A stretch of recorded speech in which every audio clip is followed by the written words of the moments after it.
لم يزل ولا يزال حيا قيوما سميعا بشيرا ونذيرا فإن خير الحديث كتاب الله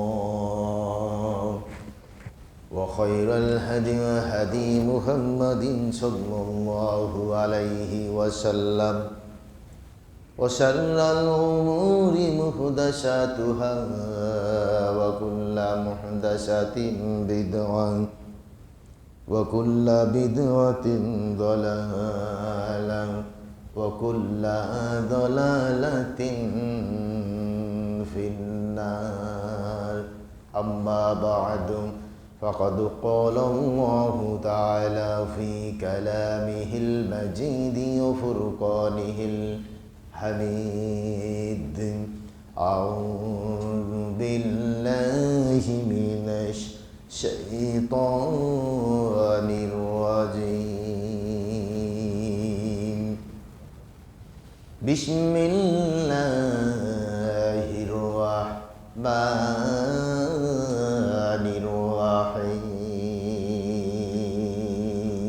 الرحيم يصلح لكم أعمالكم ويغفر لكم ذنوبكم ومن يطع الله ورسوله فقد فاز فوزا عظيما صدق الله العظيم من متى ولم يكذب ولم يحدث به نفسه مات على شعبة من النفاق قال النبي صلى الله عليه وسلم رواه مسلم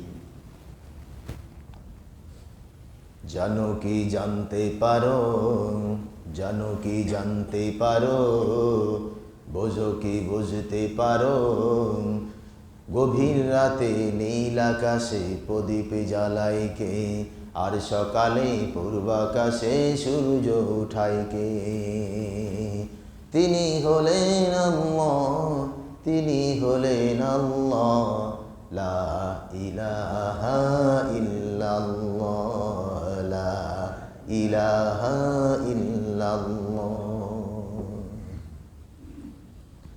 সমগ্র সৃষ্টি সেই স্রষ্টা যিনি মহান মহিয়ান গরিয়ান যিনি বেনিয়াজ যিনি রাজাধিরাজ যিনি অস্তিত্বে আনায়নকারী শূন্য থেকে যার অস্তিত্ব তিনি সৃষ্টি করে তাকে চলার ক্ষমতা দিয়েছেন কথা বলার ক্ষমতা দিয়েছেন দৃষ্টির আড়ালের প্রান্ত সীমায় ওই চক্ষুর দর্পণে আমরা এখান থেকে মহাশূন্যের তারকা দেখতে পাই ওই মহান মুনিবের দরবারে শুকরিয়া আদা করছি যিনি আমাদেরকে মসজিদে আসার সুযোগ করে দিয়েছেন আমরা সবাই বলি আলহামদুলিল্লাহ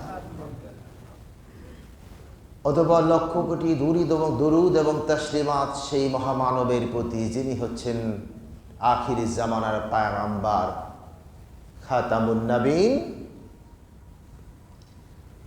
যিনি হচ্ছেন রাহমাতুল্লিল আলামিন আলম থেকে আলামিন এক বচন থেকে বহু বচন জগৎ সমূহের জন্য যিনি আল্লাহ পাকের রহমত সে নবীর প্রতি দরুদ আমরা সংক্ষেপে বলি আল্লাহুম্মা সাল্লি আলাইহি মুসাল্লিন ইকরাম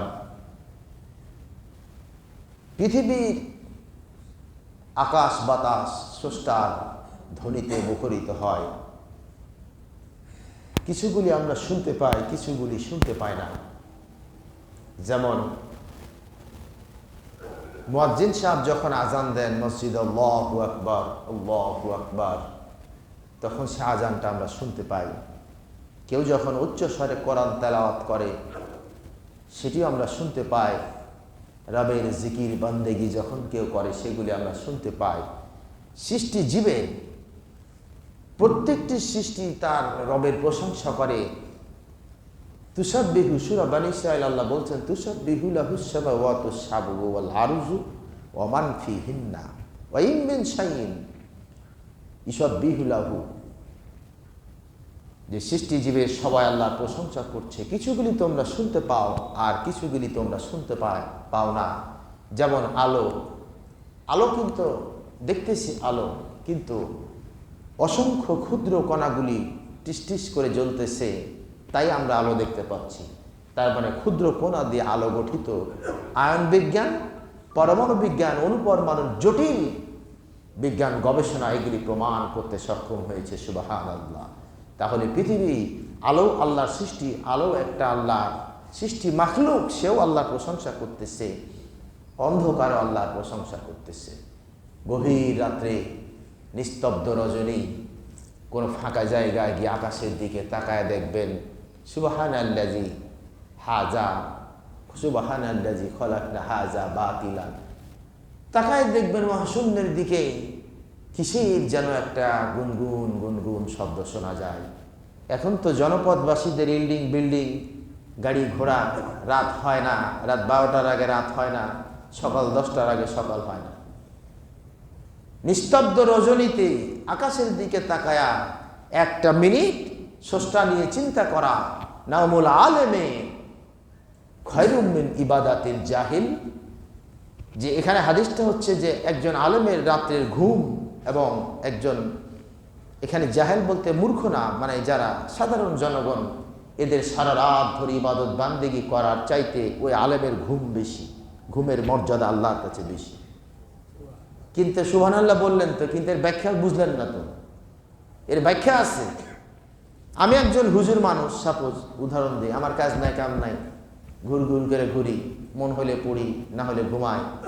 আমি যদি সারা রাত ধরে ইবাদত করি, কিন্তু একজন আলেম, একজন ইমাম, ইমাম মানে নেতা, উনি সারাদিন তার রাষ্ট্রীয় কাজকর্মে ব্যস্ত থাকবেন, সারাদিন তার পরিবার নিয়ে, সমাজ রাষ্ট্র বিভিন্ন বিষয় নিয়ে ব্যস্ত থেকে তিনি সময় পান না। এইবার গভীর রাতে কিছুটা সময় আল্লাহর দরবারে সিজদা করে সৃষ্টি নিয়ে চিন্তা করতেছেন, ওটাই হচ্ছে আলেম। নাওমুল আলেমে খয়রুম মিন ইবাদাতিল জাহিল। ওই আলেমের একটা মিনিটের গবেষণা, একটা আধা ঘন্টা, 1 ঘন্টা, 10 মিনিটের পড়াশোনা, আল্লাহ নিয়ে গবেষণা, ওই জাহেলের চাইতে, ইবাদতের চাইতে বেশি। এর ব্যাখ্যা বুঝতে হবে।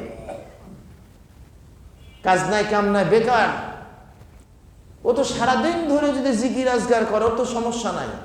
তো যিনি সারাদিন ব্যস্ত, হাড় ভাঙ্গা খাটুনি করে, প্রশাসনিক দায়িত্ব থেকে শুরু করে সামাজিক দায়িত্ব, ঘাড় বাঁকানোর সময় নাই, ওরে জিজ্ঞেস করেন বাসায় ফিরে রাত্রে ঘুম থেকে উঠে কিছুটা আল্লাহর দরবারে আল্লাহকে স্মরণ করা, ওর দাম মর্যাদাও সে নিজেই বুঝবে, ঠিক না? এগুলো হাদিসের ব্যাখ্যা বুঝতে হবে। তুমি কি করে খাও? হুজুর। তোমার কাজটা কি? চাকরি করো, ব্যবসা করো? হুজুর। এগুলি বেদাত, এ হুজুরের কোনো দরকার নাই। এদেশের কপাল পুড়েছে, এদেশে 90% মুসলমান, 92% মুসলমান, অথচ এই দেশের বুকে ইসলামের কোনো উপকার আমরা করতে পারতেছি না। তার কারণ বড়ই দুর্ভাগ্য যে দেশের আলেম সমাজ রাজনীতি থেকে বাইরে চলে গেছে। আলেমেরা রাজনীতি করে নাকি? তোমরা মসজিদ, গেরা শরীফ, জিকির আজগার, মিলাদ মাহফিল এগুলি নিয়ে ব্যস্ত থাকবা। রাষ্ট্র আমরা চালাবো, আমরা জেন শিক্ষিত মানুষ, আমরা রাষ্ট্র চালাবো। 2 ভাগে ভাগ করে দিয়েছে। এটা জাতির সবচাইতে বড় দুর্ভাগ্য। তার কারণ কোরআন হাদিস বাদ দিয়া তুমি যতই তত্ত্ব উপাত্ত, ইনফরমেশন, ইনভেস্টিগেশন, যতই তুমি প্রবন্ধ গবেষণা করো, তোমার সবগুলি জিরো। তার কারণ কাল বাইতিল খরিব, রাসূল বলছেন ওই গৃহ, ফাঁকা গৃহ, যে গৃহে আসবাবপত্র থাকে না, ফাঁকা গৃহ, যার বুকে অন্তরে কোরআন হাদিসের ইলম নাই, ওর পৃথিবীর যত শিক্ষায় শিক্ষিত হোক না কেন, কাল বাইতিল খরিব, ওইটা হচ্ছে একটা ফাঁকা ফাঁকা গৃহ। জ্ঞান কাকে বলে? হুজুর তুমি পদার্থ বিজ্ঞান বুঝো না, তুমি হুজুর তুমি দর্শন বুঝো না, তুমি হুজুর তুমি কেমিস্ট্রি বুঝো না, তুমি সোশ্যালজি বুঝো না, পলিটিক্স বুঝো না, তুমি কিসের হুজুর? এর নাম আলেম নয়। এল মানে জ্ঞান, যেটার অস্তিত্ব পৃথিবীর বুকে নাই, সেটিকে রূপদান করা সৃষ্টি, আর সেটিকে অ্যাসেম্বল করে কিছু নতুন করার নাম হচ্ছে, এটার নাম হচ্ছে জ্ঞান। আর সবগুলি জ্ঞান নিয়ে গেছে ইহুদি খ্রিস্টানরা।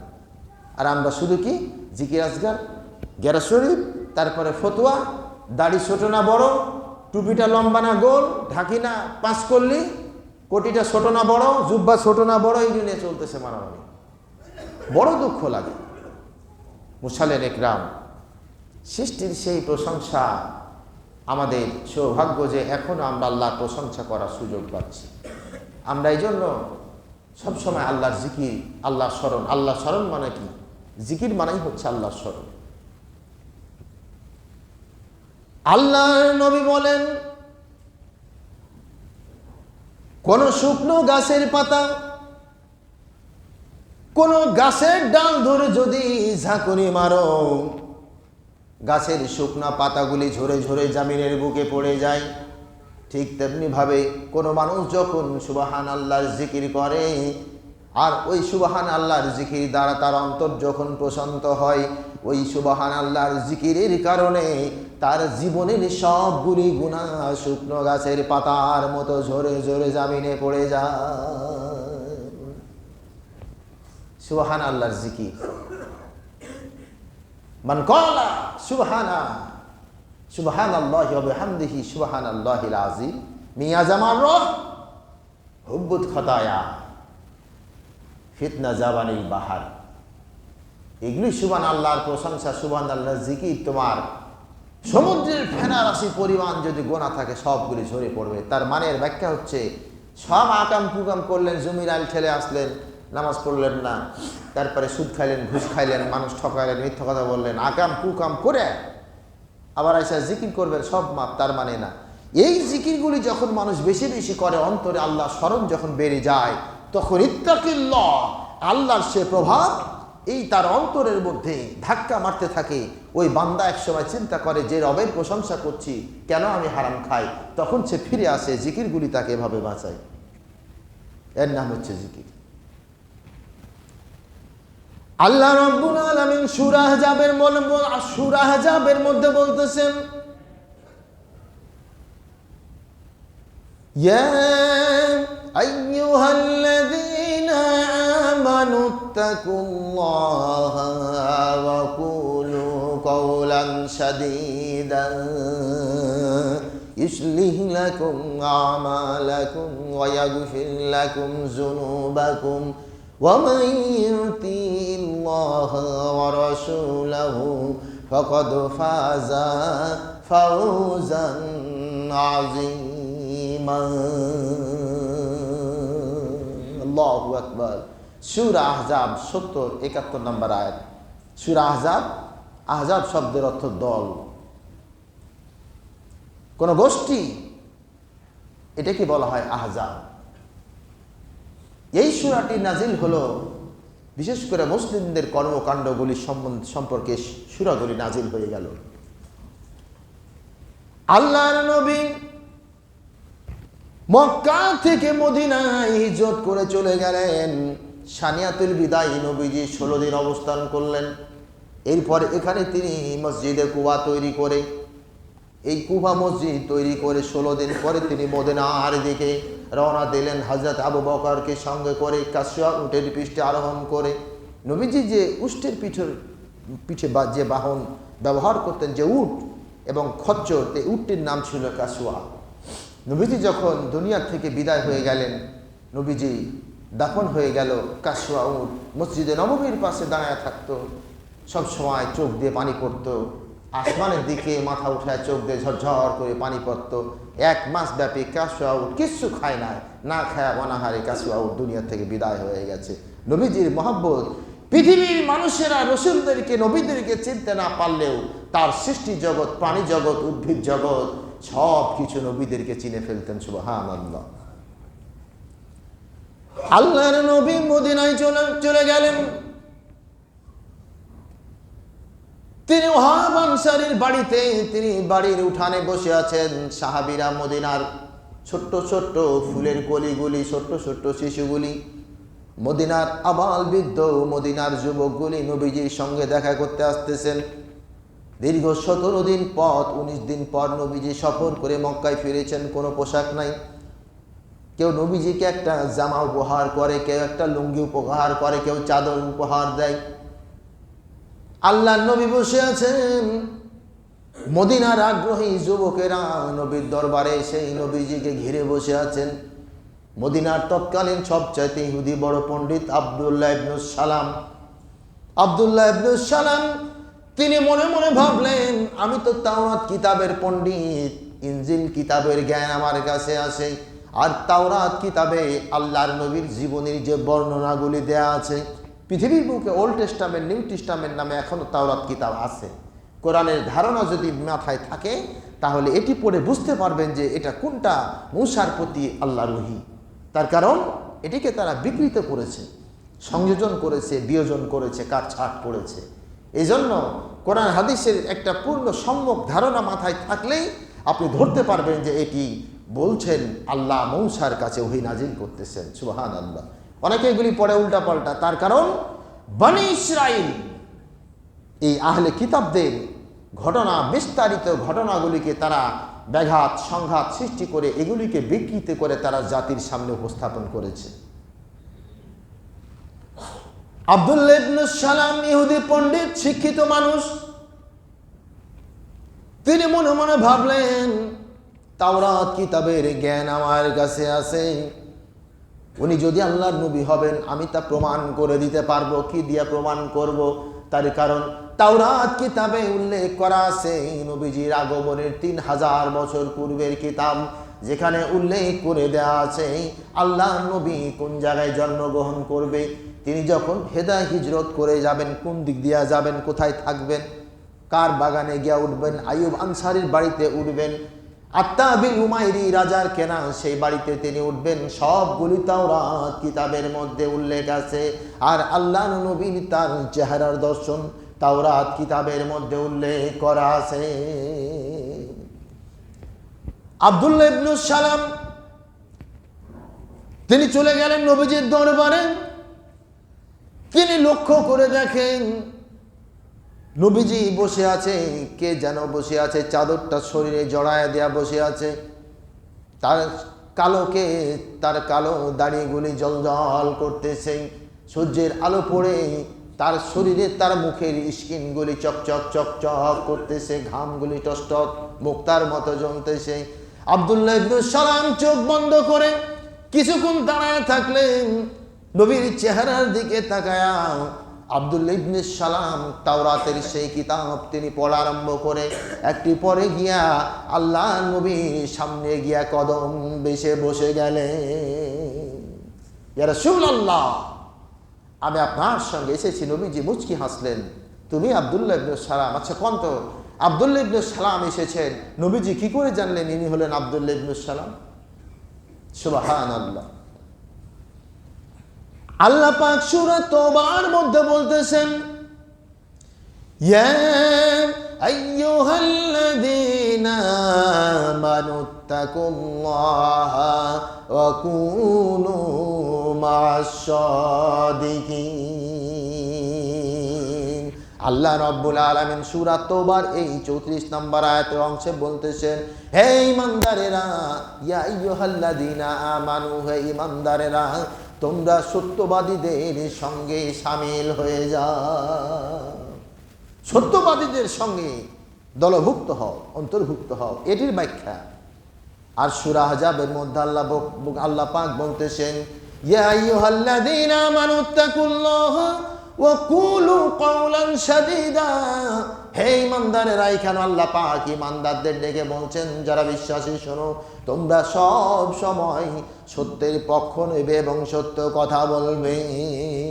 ও কুলু কাওলান সাদীদা, কুলু বলো, কাওলান সাদীদা তোমরা সত্য কথা বলো। ঈমানদারদেরকে আল্লাহ পাক বলতেছে। তাহলে কি ঈমানদাররা মিথ্যা কথা বলে? এখানে ব্যাপারটি তা নয়, এখানে ব্যাপারটি ব্যাখ্যার একটা ব্যাপার থাকে।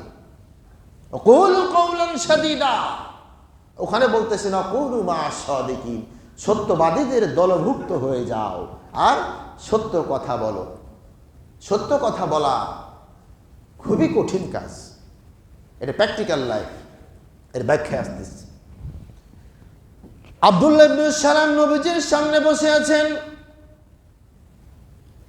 নবীজি কথা বলতেছেন, ছোট্ট ছোট্ট শিশুগুলি বসে আছে। ছোট্ট ছোট্ট শিশুগুলি নবীজির হাত ধরে টানাটানি করে, নবীজির গলা ধরে, নবীজির ঘাট ধরে ঝুলে পড়ে। ছোট্ট ছোট্ট বাচ্চা, ছোট ছোট বাচ্চাগুলি দেখবেন যে কিছু মানুষ আছে খুব বাচ্চা ভালোবাসে, এরা দেখবেন যাবে কথা বলবে ঘাট ধরে ঝুলে যায়, কেউ করে না? মহাব্বত। আমরা তো শিশুদের মহাব্বত করতে পারি না, হে ঠুট।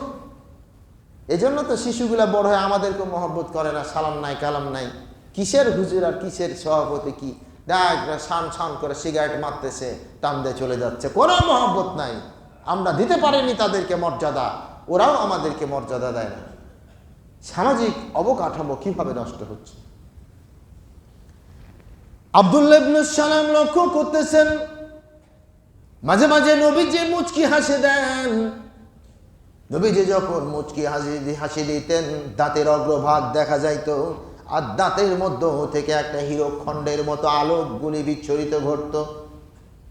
আব্দুল্লাহ ইবনে সালাম চেহারার দিকে তাকায় থাকে আর তাওরাত কিতাবের বাণীগুলি স্মরণ করে। আর এবার আব্দুল্লাহ ইবনে সালাম বলতেছেন, আমার অনুভূতি জেগে গেল, বিশ্বাস হয়ে গেল, তাওরাত কিতাবে যে মুহাম্মদ সাল্লাল্লাহু আলাইহি ওয়াসাল্লামের কথা বলা হয়েছে, ইনি সেই মুহাম্মদ রাসূল, আমি মুসলমান হয়ে যাব। নবীর চেহারার দিকে তাকায় ইয়াকিন হয়ে গেল যে উনি অবশ্যই আল্লাহর নবী। ওয়ামান লাম ইয়াজআলিল্লাহু লাহু নূরান ফামা লাহু মিন নূর। চেহারায় নূর, ওয়ালাউলা ইউআজ্জিলুল্লাহু লিন-নাসি শাররা ইস্তিজালাহু। এই চেহারা নূর, যার ইমানদার, ইমান যার দিলে পোষণ করে, দুনিয়ার কোনো ক্লিষ্ট দুনিয়ার কোনো যন্ত্রণা বন্দনা তার চেহারাকে ক্লিষ্ট করে কখনো মলিন করতে পারবে না। চেহারার মধ্যে একটা নূর ঝলকাবে।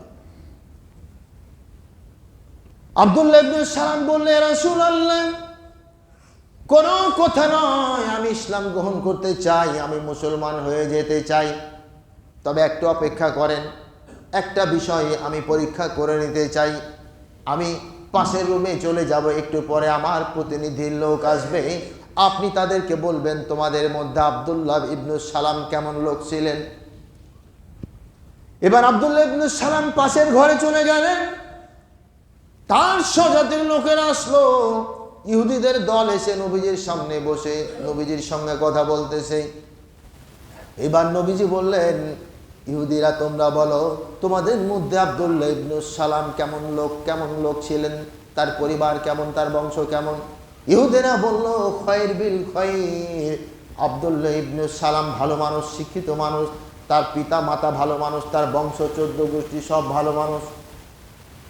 এ কথা বলার সঙ্গে সঙ্গে আব্দুল্লাহ ইবনে সালাম পাশের রুম থেকে বের হয়ে আসলেন, এসে বললেন, নবী গো, তারা আমার ব্যাপারে কি বলেছে আপনি সাক্ষী থাকুন, আমার ব্যাপারে যা বলল আপনি শুনেছেন।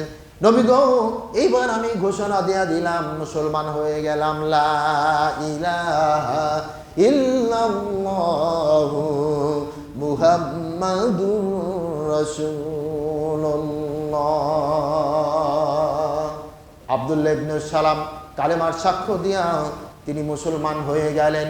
এইবার ইহুদিরা সঙ্গে সঙ্গে বলে উঠল, শাক বিল শাক, আব্দুল্লাহ ইবনে সালাম বাজে লোক, খারাপ লোক, তার বাপ খারাপ, তার মা খারাপ, তার বংশ খারাপ, 14 গোষ্ঠী খারাপ। সুতরাং আল্লাহ পাক বলতেছেন, ইয়া আইয়ুহাল্লাযীনা আমানু তাকুল্লাহা ওয়া কুলু কাওলান সাদীদা ইসলিহ লাকুম আমালাকুম ওয়া ইয়াগফির লাকুম যুনুবাকুম ওয়া মান ইউতি'ল্লাহা ওয়া রাসূলাহু ফাকাদ ফাযা ফাওজান আযীমা। হে ঈমানদারেরা, তোমরা সত্য কথা বলো এবং সত্যের পক্ষে দাঁড়ায় যাও। ইসলিহ লাকুম আমালাকুম, আর তোমরা যদি ভালো আমল করো, আল্লাহ পাক তোমাদের ভালো আমলগুলিকে বরবাদ করে দেবেন না। ওয়া মান ইউতি'ল্লাহা ওয়া রাসূলাহু, আর তোমরা যদি আল্লাহ এবং তার রাসূলের আনুগত্য করো, তোমাদের জন্য রয়েছে মহা সাফল্য। ইসলিহ লাকুম আমালাকুম। এতক্ষণ তার প্রশংসা বন্দনা করলো, আর এখন সঙ্গে সঙ্গে বলতেছে ও খারাপ, আর বাপ খারাপ, আর মা খারাপ, সব খারাপ। তার মানে সত্য কথা বলে মানুষ, পরক্ষণে দেখবেন মিথ্যা কথা বলে, ঠিক না?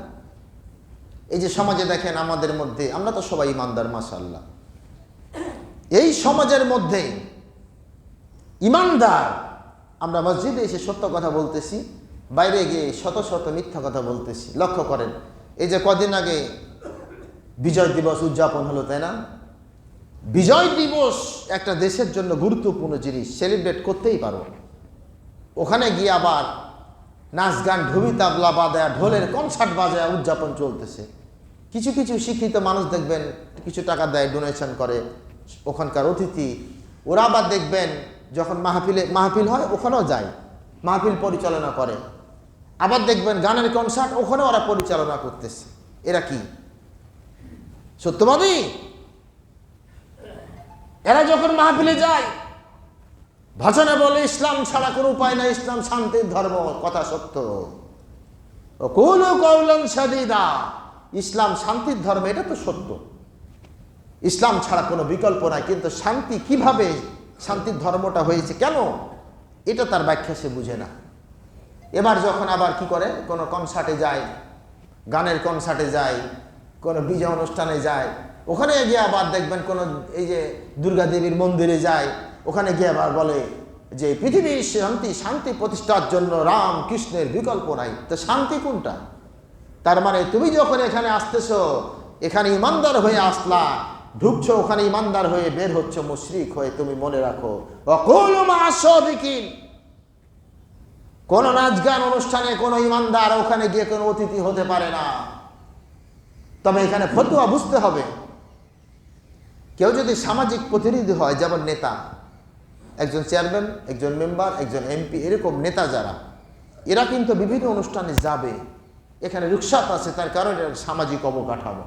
কিন্তু সাধারণ আম জনগণের জন্য এগুলি কখনো বৈধ হতে পারে না, এগুলি সব মিথ্যাবাদ। কদিন আগে ওদিক দিয়ে আসতেছিলাম, তো দেখতেছি যে মাদ্রাসার জন্য হুজুর টাকা উঠাচ্ছে। পৃথিবী তো হয়ে গেছে এখন টাকার পিছনে, তাই না? টাকার কাছে সব বিক্রি হয়ে যাচ্ছে। অসংখ্য মাদ্রাসাগুলি, হাফেজিয়া মাদ্রাসাগুলি গড়ে উঠতেছে, ভালো, মাশাআল্লাহ, কোরআন শিক্ষার তালিম হচ্ছে। কিন্তু এটি যদি বিজনেস আকার ধারণ করে, এটা অবশ্যই জাতির জন্য দুর্ভাগ্য। হুজুর টাকা উঠাচ্ছে আর বলতেছে আপনারা মাদ্রাসায় দান করে যান, 100, 500, 2000, 1000, এ দান শেষ হবে না, কখনো ফুরাবে না, কখনো হারাবে না, মাশাআল্লাহ। তো একজন সুন্দরী একটা ইয়ং মেয়ে, বিপদ্দা মেয়ে চলে যাচ্ছে, এখন বলতেছে আম্মা যান, দান করে যান, এ দান হারাবে না, শেষ হবে না, কিয়ামতের দিন আরো বাড়বে। এই ধরনের কথা বলা শোনার পরে এবার ওই মেয়েটা কি করছে, রিক্সা থেকে নেমে 1000 টাকা দান করে দিছে। হুজুর এবার দোয়া করতেছে, আল্লাহ এই আম্মা জানলে তুমি খাদিজার সঙ্গে জান্নাতুল ফেরদাউস দান করে দাও। ওরে হুজুর, দুনিয়ার জীবনে টাকা পাওয়ার জন্য তোমাকে দান করেছে, মসজিদে তোমার মাদ্রাসায় টাকা দান করলো, তাই তুমি হাত উঠে দোয়া করলো, আল্লাহ এই আম্মা জান রে তুমি খাদিজাতুল কুবরার সঙ্গে জান্নাতুল ফেরদাউস দিয়ে দাও। কিন্তু ওরে বেকুব হুজুর, তুমি বুঝলা না, অর্ধলগ্ন এই মহিলা, সুন্দরী মহিলা, বেপর্দা, ইসলামের পর্দা লঙ্ঘন করে সমাজের 12টা বাজায়, যুবকদের 13টা বাজায়, অথচ এটা তুমি একবারও বুঝলা না, খাদিজাতুল কুবরার সঙ্গে জান্নাতে তারে পাঠায়া দিলা।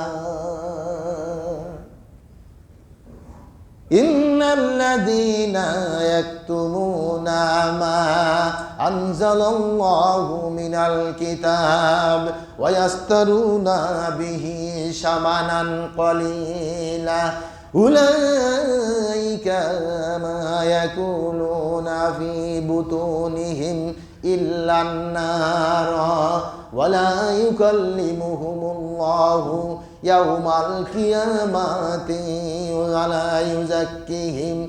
আল্লাহ রাব্বুল আলামিন বলেন, নিশ্চয়ই যারা আমার কিতাবের বাণীগুলিকে রহিত করলো, দুনিয়াকে পাওয়ার জন্য আমার আয়াতগুলিকে যারা রহিত করে দিয়ে উল্টাপাল্টা করলো, এরা ফি বুতুনিহিম ইল্লান নার, এরা দুনিয়ার কোনো অর্থ কামাই করলো না, এরা ওদের পেটের ভিতরে জাহান্নামের আগুন জ্বলন্ত, এখানে আগুন বলেন না, ইল্লান নার, জাহান্নামের জ্বলন্ত আঙ্গার তার পেটের ভিতরে বরাদ্দ করলো। ওয়ালা ইউযাক্কিহিম ইয়াউমাল কিয়ামাত, আর কিয়ামতের মাঠে আল্লাহ রাব্বুল আলামিন এদেরকে পরিশুদ্ধ করবেন না, এদের দিকে রহমতের দৃষ্টি দিয়ে তাকাবেন না, এদের সঙ্গে ভালো ব্যবহার করবেন না। ওয়ালাহুম আযাবুন আযীম, আর এদের জন্য জাহান্নামের যন্ত্রণাদায়ক শাস্তি রয়েছে। ওয়াকুলু মা'আস সাদিকিন, অবশ্যই তোমাকে সত্যবাদীদের দলভুক্ত হতে হবে। প্রিয় ভাইরা, সময় শেষের দিকে চলে আসতেছে। কথা তিন প্রকার। আমরা যে কথাগুলি বলি, কথা তিন প্রকার। কথা তিন প্রকার। একটি হচ্ছে শিখ, শিখ মানে হচ্ছে সত্য। আরেকটা কথা হচ্ছে কাজিব, মিথ্যা। আরেকটি কথা হচ্ছে তাওরিয়া। তিন প্রকারের কথা বলি। একটা আমরা সত্য কথা বলি, আরেকটা কথা বলি মিথ্যা, আর আরেকটা কথা আমরা বলি তাওরিয়া। তাওরিয়ার অর্থ হচ্ছে দ্বিমুখী অর্থ প্রকাশ পায় যে কথাগুলি, এইটাকে বলা হয় তাওরিয়া। নবী রাসূলদের জীবনে আমরা অনেক তাওরিয়ার ঘটনা দেখতে পাই। এই ঘড়িতে কত বাজে? 7। প্রশ্ন আসছে, তো তাওরিয়া কি জিনিস? এই একটা শিখ সত্য কথা, একটা মিথ্যা কাজিব, তাওরিয়া। তাওরিয়া মানে হচ্ছে আমি বলতেছি একটা কিন্তু অর্থ বুঝাচ্ছে, এর নাম হচ্ছে তাওরিয়া। লক্ষ্য করুন, আল্লাহ পাক বলতেছেন ওয়াজকুর ফিল কিতাবি ইদ্রিস ইন্নাহু কানা সিদ্দিকান নাবিয়্যা ওয়াজকুর ফিল কিতাবি ইব্রাহিম ইন্নাহু কানা সিদ্দিকান নাবিয়্যা। আল্লাহ পাক হযরত ইব্রাহিম আলাইহিস সালামের কথা বলতেছেন, আর হযরতে ইদ্রিস আলাইহিস সালামের কথা বলতেছেন। ওয়াজকুর ফিল কিতাবি ইব্রাহিম ওয়াজকুর ফিল কিতাবি ইদ্রিস ইন্নাহু কানা সিদ্দিকান নাবিয়্যা। হে নবী, এই কিতাবে আপনি ইব্রাহিমের কথা বলুন, ইদ্রিসের কথা বলুন। ইন্নাহু কানা সিদ্দিকান নাবিয়্যা, তারা ছিলেন সত্যবাদী নবী। এই দুই নবীর উদাহরণ আল্লাহ এখানে দিচ্ছেন। হযরত ইব্রাহিম আলাইহিস সালাম তাওরিয়ার নীতি অবলম্বন করলেন। হযরত ইব্রাহিম আলাইহিস সালাম যখন তিনি আল্লাহর কাছ থেকে ইলহাম পেয়ে নবী মনোনীত হয়ে গেলেন, নবী মনোনীত হওয়ার পরে ইব্রাহিম আলাইহিস সালাম ভাবলেন আমি পিতার কাছে গিয়ে প্রথমেই দাওয়াত দেব। ইব্রাহিম আলাইহিস সালামের পিতার নাম কি ছিল কন্ত? আজর। আজর, এর নাম আজর না, আজর, 3টা অক্ষর। আজর মানে হচ্ছে যে বাংলায় আমরা বলি না ঘাটতেরা, গোড়া, ইংরেজিতে বলি ডগমেটিক। তিনি যেই দেবতার উপাসনা করতেন ওর নাম ছিল আজর, এজন্য তাকে আজর বলে ডাকা হতো। তার নাম হচ্ছে তারিখ বা তারাক, কিতাবের মধ্যে এগুলি পাওয়া যায়। তার মায়ের নাম সানি, তার দাদির নাম শামিরা খাতুন। সুবহানাল্লাহ। আর আমাদের রাসূলের দাদির নাম শামিরা খাতুন। এগুলো মনে রাখবেন। হযরত ইব্রাহিম আলাইহিস সালাম, তার পিতা তিনি নমরুদের ধর্ম মন্ত্রণালয়ের মন্ত্রী ছিলেন। পিতা কয়েকদিন ধরে বাড়িতে অসুস্থ। তিনি মূর্তিগুলি বানায় জীবিকা নির্বাহ করতেন, মূর্তিগুলি বাজারে বিক্রি করতেন। ইব্রাহিম আলাইহিস সালাম যখন নবী হয়ে গেলেন, এইবার বাড়ি গিয়ে মনে মনে ভাবলেন পিতার কাছে ইসলামের দাওয়াত দেব, কিন্তু গিয়ে দেখে পিতা অসুস্থ, জ্বরে ভুগতেছে। পিতা বলল, ইব্রাহিম, কয়েকদিন ধরে আমি অসুস্থ, বাজারে যাইতে পারি নাই, তুমি আমার মূর্তিগুলি বাজারে নিয়ে যা বিক্রি করে আসো। এখন মূর্তি কি বিক্রি করা জায়েজ না না জায়েজ? কোন তো মূর্তি বিক্রি করা হারাম, মূর্তি বানানো হারাম। এখন তো এগুলো আমাদের ফ্যাশন, টাকা পয়সা হয়ে গেছে, বাড়িতে গেটআপ পরিবর্তন, বিভিন্ন মূর্তি দেখবেন বাড়িতে সাজায় রাখে, এগুলি হারাম।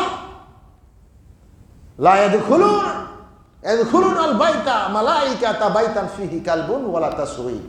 ঘরের মধ্যে কোনো মূর্তি রাখা চলবে না, সব মূর্তি ভেঙে খান খান করো। বড় দুঃখ, মুসলিম দেশগুলিতে মূর্তি নির্মাণ করা হয়। বাংলাদেশে আলহামদুলিল্লাহ মূর্তি ভাঙা হয়েছে, তাই না? আলহামদুলিল্লাহ। এদেশের ভাগ্যাকাশে ইসলাম প্রতিষ্ঠা এখন সময়ের ব্যাপার। শুধু মুসলিম, এদেশে সব আলেম ওলামা যদি এক কাতারে চলে আসতে পারে, ইসলামের পতাকা এদেশে উড়বে। আল্লাহ যদি কবুল করেন বলুন আমিন। কিন্তু বড়ই দুঃখ, জানি না কি হবে, এদেশে কখনো এরা একসঙ্গে মিলতে পারবে না। এই যে একটা প্রশ্ন হচ্ছে, প্রশ্নের উত্তর দিই কয়েক মিনিটের। আসসালামু আলাইকুম। একজন আলেম, আহলে হাদিসের বিজ্ঞ আলেম, নাম লিখে দিয়েছেন আব্দুর রাজ্জাক বিন ইউসুফ, বলেছেন কালেমাত তাইয়্যিবা নাই, প্রমাণ সহ বুঝিয়ে দিবেন, এটা কি বেদাত? কালেমাত তাইয়্যিবা, এটা নিয়ে অনেক কথা আমরা জানি, আপনারা ইউটিউবে দেখতেছেন, তাই না? যে কোথাও কালেমা খুঁজে পাওয়া যায় না, এটা বলতেছে না। শোনেন, আমি আপনাকে প্রমাণ সহ দিচ্ছি। আল্লাহে, আমি আল্লাহর নামে কসম করে বলছি, এই যে আমার হাতে এটা কি মহাগ্রন্থ আল কোরআন, তাই না? ওয়া মান লাম ইয়াজআলিল্লাহু লাহু নূরান ফামা লাহু মিন নূর, যে আল্লাহ যারে হেদায়েত দেয় নাই তার কোনো হেদায়েত নাই। ইবলিসের জ্ঞান কম না বেশি? কম তো। ইবলিস কি ইসলামের বা কোরআনের জ্ঞান তার কাছে আছে কিনা? তো তারপরে সে কাজ করে কেন? দুইটি সূরার কথা উদাহরণ দিচ্ছে প্রথমে, তারপর হাদিসে যাচ্ছি, প্রমাণ দেখাই দিচ্ছে। কান খুলে শুনুন আর নোট করে রাখেন, লিখে রাখবেন বাসায় গিয়ে। সূরা ফাতিহা 29 নম্বর আয়াত, সরাসরি আল্লাহ বলছে এখানে মুহাম্মদুর রাসূলুল্লাহ। এরপরে যারা কোরআন পড়েন দেখবেন তা দেয়া থাকে না, ত, কোথাও লাম কোথাও মিম থাকে না, এটা কি? তকে বলা হয় ওয়াকফে মুতলাক, তার মানে এখানে একটা দাঁড়িয়ে যাওয়া ইঙ্গিত করে।